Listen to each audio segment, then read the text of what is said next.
Hi Stampers, I'm Susan Petty Baylor. I'm an independent Stampin' Up demonstrator located in West Hartford, Connecticut. If this is the first time visiting my YouTube channel, if you would click the red subscribe button and the bell icon next to it, and YouTube will notify you when I post any new content. As always, a thumbs up is appreciated. If you don't already have a Stampin' Up demonstrator and you would like a complimentary copy of the current catalog, you'll find my email address in the description below this video. If you contact me at that email address, I would be happy to send you a complimentary copy. Today's video is about Stampin' Up's Gilded Leafing. I have several tips and tricks to share with you, and if you stick with me until the end of the video, I also have several card samples to share. So let's head over to my stamp table and let's get started. There are a few supplies that you're going to want on hand when you're going to be doing the gilded leafing. Obviously, your jar of gilded leafing, Versamark ink pad, heat and stick powder, and a Stampin' sponge, or a this is an extra soft toothbrush, or you could also use a stencil brush. You're also going to want to have something to keep your gilded leafing contained in. I have this, it's about an 11 by 14 inch container that I happen to have had on hand, and this is what I found that I liked the best. I've seen a lot of demonstrators say that they like to keep their gilded leafing in a separate container, just the leafing itself. I like this container because I can keep the leafing in here, and I can bring in whatever project I'm working on and work on it in this bin and contain the mess, because the stuff is feather light. You can see I don't have much left. I've been playing with this a lot lately. You want to be careful not to have any fans on. You don't want to have this jar open if your heat tool is on. You don't want to sneeze or cough around it because it just will go airborne. It's feather light. When you first open the jar, it's quite full. There really is quite a lot in here. I'm going to move this out of the way. I did some experimentation with some various adhesives. I used tear and tape. I tried Stampin Seal Plus, the regular Stampin Seal tape runner that we used to have, Versa pen, and a few others, which I'll talk about in a minute. I find the tear and tape the easiest to use because I find this easiest to control. I can get this straight. Stampin Seal and tape runner, I tend to use liquid glue, so I am not practiced at tape runner and Stampin Seal, and I tend to kind of go all over the place. One thing I found with the Stampin Seal Plus, I'm going to try to hold this up in the light. Stampin Seal Plus has got these little perforations. It's very, very strong adhesive, and the perforations make it easy to release from the roll, but when you use it with the gilded leafing, you can see all those little perforations. I don't know if you can see that. I'm hoping that the light catches it and you'll be able to see it. And I didn't care for that. I tried the Versa pen with the heat and stick powder. I wasn't crazy about that. I didn't have good results. I'm not sure if it was the Versa pen, I've had it for a while, or if it was the fact that I was using it on very light color cardstock. This is vanilla. I found that using the heat and stick powder on a colored cardstock makes it so much easier to use. The heat and stick powder is very similar to embossing powder in that you would have your Versamark ink pad, you would have your stamp. Show you how this works on black cardstock, because I think you'll be able to see it a lot easier. Bring in my heat and stick powder. I keep my embossing powders and my heat and stick powder in these separate containers I find it easier to spoon the powder over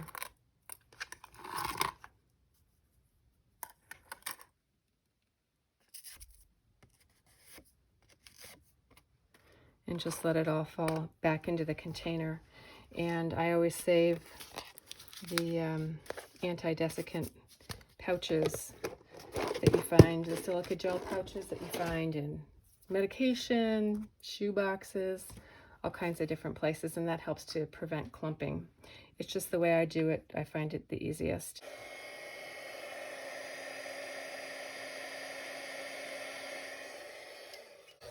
So that went very, very quickly. That was just a couple of seconds. And as soon as that heat and stick powder turns translucent or shiny, it becomes tacky. And that is what your gilded leafing will stick to.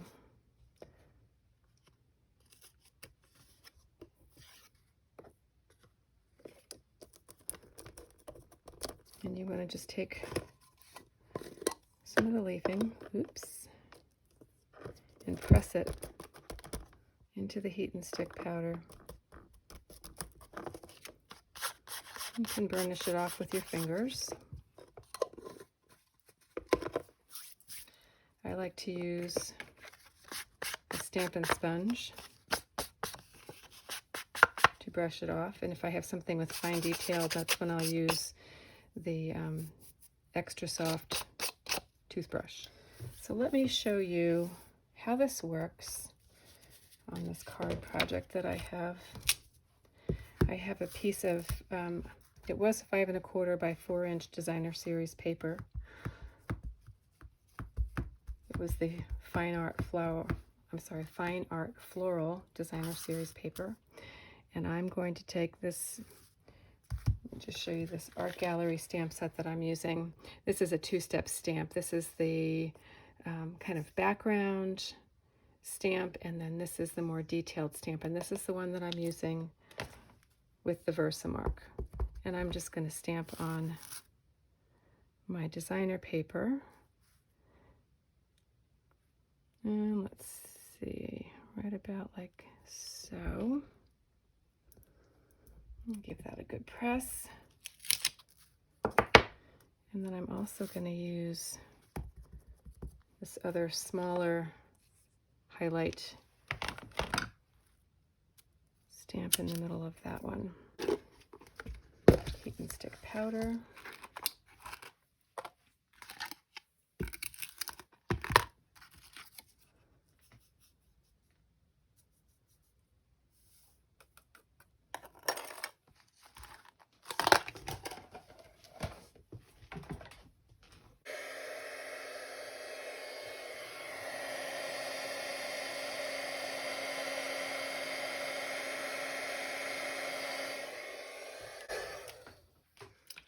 You want to heat it. The best thing to do is to preheat your heat tool so that it just takes a few seconds to melt that heat and stick powder.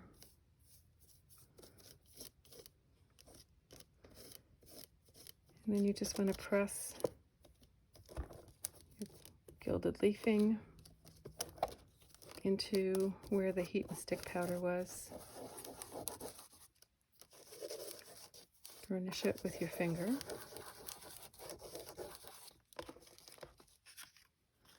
And when I brush this off, I just brush it right into this big bin, which is why I like this. Let's see.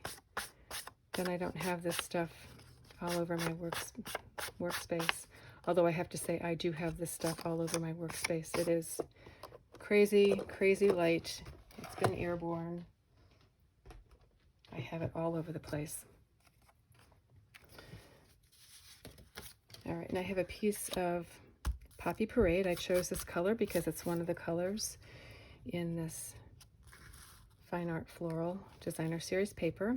This is also 5 1/4 by 4 inches, and I ran it through the Painted Texture 3D embossing folder.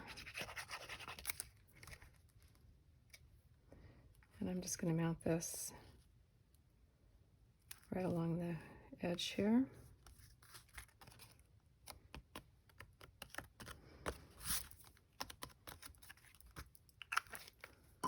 And I'm thinking I'm going to also take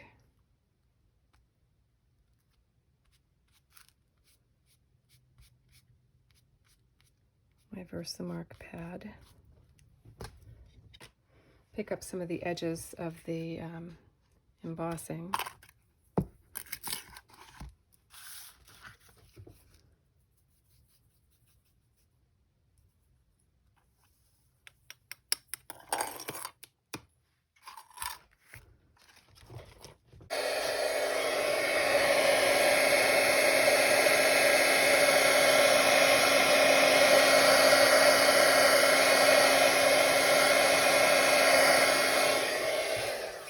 Again, just until it's melted.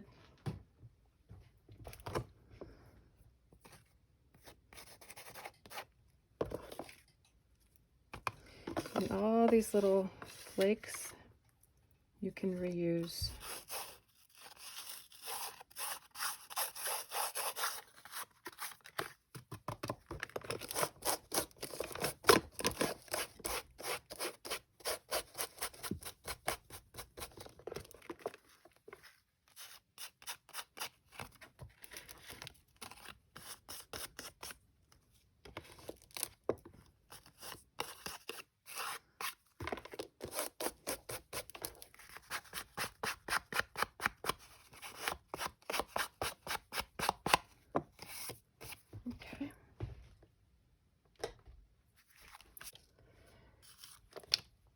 I stamped the bunch of flowers from the Art Gallery stamp set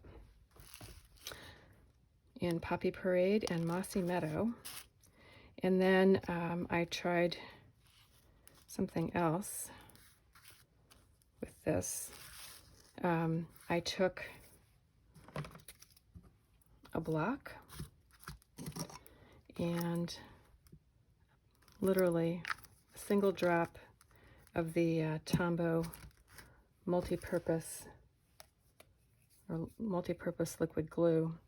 And then I have, this is an older water painter, and I just squeezed, supposed to be a drop, a drop of water into the drop of glue, and then I took this adhesive, this watered down adhesive, and I painted a couple of strokes on my flowers and on the leaf. It dried fairly quickly, and it dried tacky, as Tombow liquid glue does. It dries tacky. And then I pressed the gilded leafing into my bunch of flowers and the berries and the leaf, just for a little something different. So I'm going to put some Tombow in the back of this.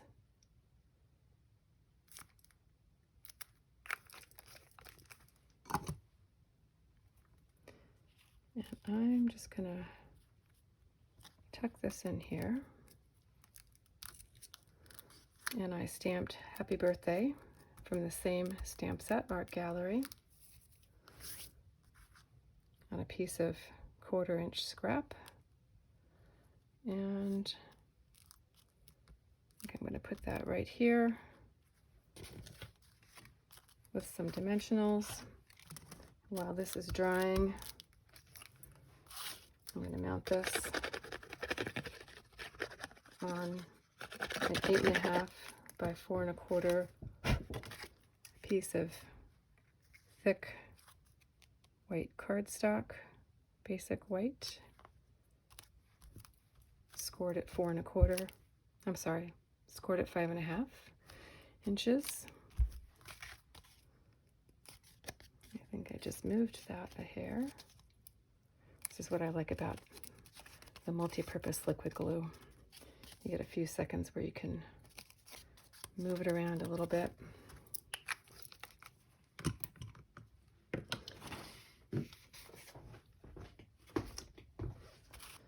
And I'm going to take some Stampin Dimensionals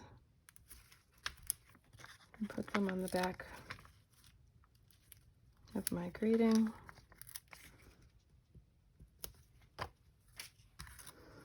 I know I use a lot of dimensionals, but that's okay.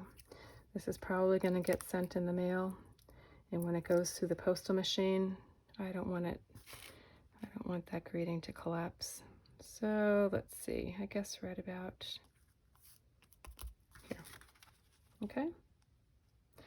I always need birthday cards, so this will be a good birthday card.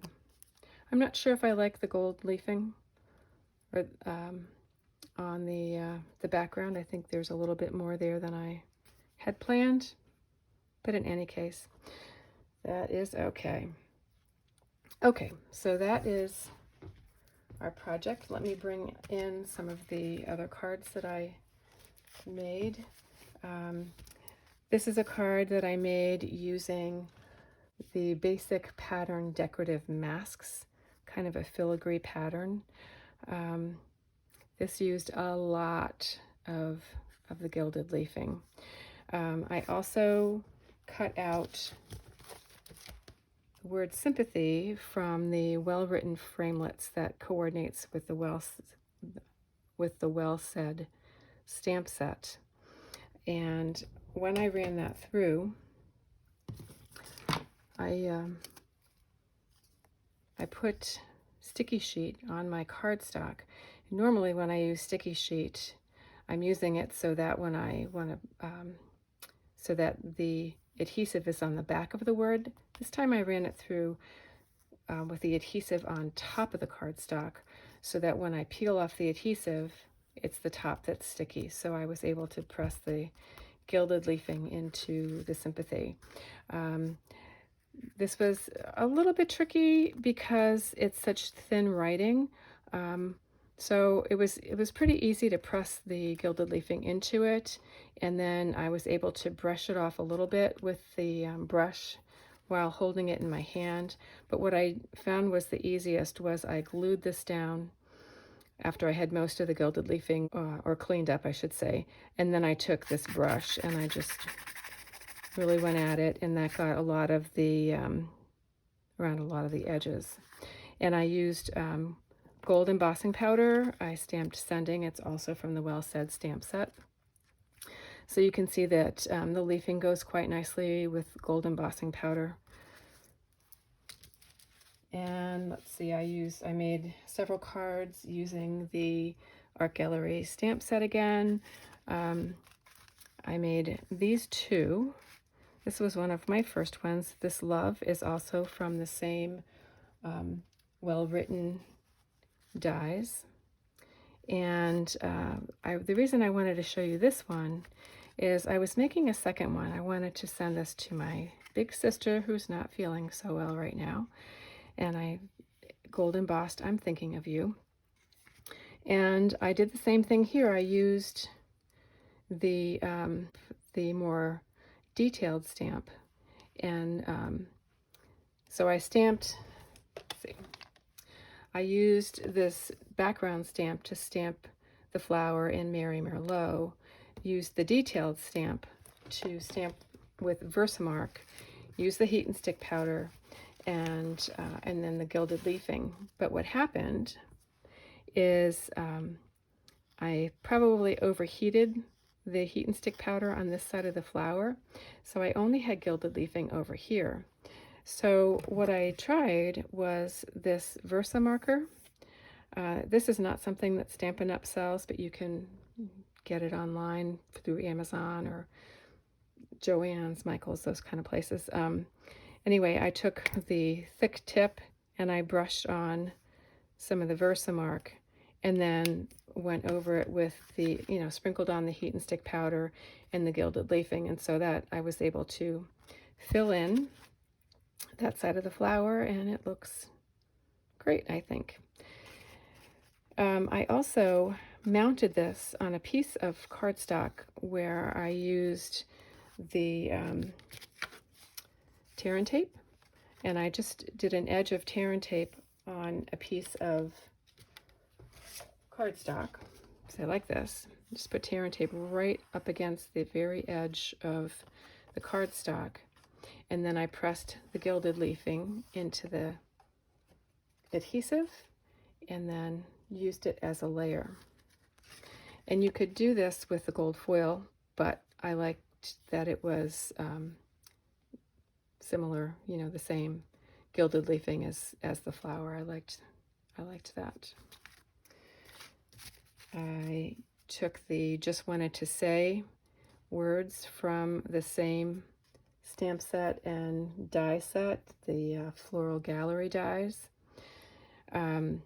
I did the highlights like I just showed you on the designer series paper, and the leafing on the larger pieces of cardstock was definitely easier than, say, this Love or the Sympathy.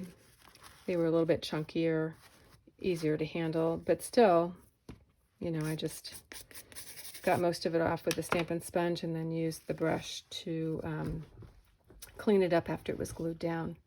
I can see a little bit of adhesive here that I'll go at with my adhesive remover to fix that up. And this is the last one with the Art Gallery stamp set. Again, it was this bunch of flowers. Let's see, Poppy Parade, Mossy Meadow, and Bumblebee. This is also Bumblebee. The same painted texture embossing folder, and the designer series paper, very similar to this and to the one that we just did, wherever that got to. This one, same idea. And then I used the Seashells 3D embossing folder. So to make this card, I used the Seashells 3D embossing folder. For this card, I used the debossing side. So when you feel this card, these are actually down in. This is debossed as opposed to embossed. So Versamark pad all over the side, ran a piece of cinnamon cider cardstock through, heat and stick powder, and then the gilded leafing. And I really like this because I think the cinnamon cider cardstock that shows through kind of looks like copper. So it looks like a two-tone metallic card as opposed to, you know, just the gold. It was kind of flat, visually flat. And so I took my black StazOn pad, ink pad, and I just very gently tapped it on, kind of ran it across the embossing, and I really like the way it makes that the embossing pop. You can really see the shells, the seashells details. That's really hard to say. Seashells details. Mounted it on black and then just gold embossed Happy Birthday. This is also using the Seashells 3D, but instead I embossed it. So I have the Versamark on the underside of where it says Stampin' Up. So Versamark, and then I ran it through, this was on vanilla cardstock, and it presses down and you get sticky, you know, after you use the heat and stick powder, it sticks around the raised pieces. When I first did this piece, again, it was very flat. You had vanilla cardstock with the gold around it, and it just all kind of blended together, and you couldn't really see the shells or anything. So again, I ran my StazOn pad over the cardstock, and then I took my blending brush and some Blushing Bride ink and went over it quite a few times to get that pink seashell look on that card. And on this one, it was very, very similar. I used the Blushing Bride as well as a little bit of Calypso Coral to give it more of an orangey tone. I just think when you're at the beach and you see seashells and like the big conch shells, the inside of the shell's got that pinky orange color to it. So these are cards, all the cards that I made, or the cards that turned out well. I made other ones. I made quite a few other ones, but so I had lots of fun playing with the Gilded Leafing, and I hope that you'll get a chance to play with it as well. Happy stamping!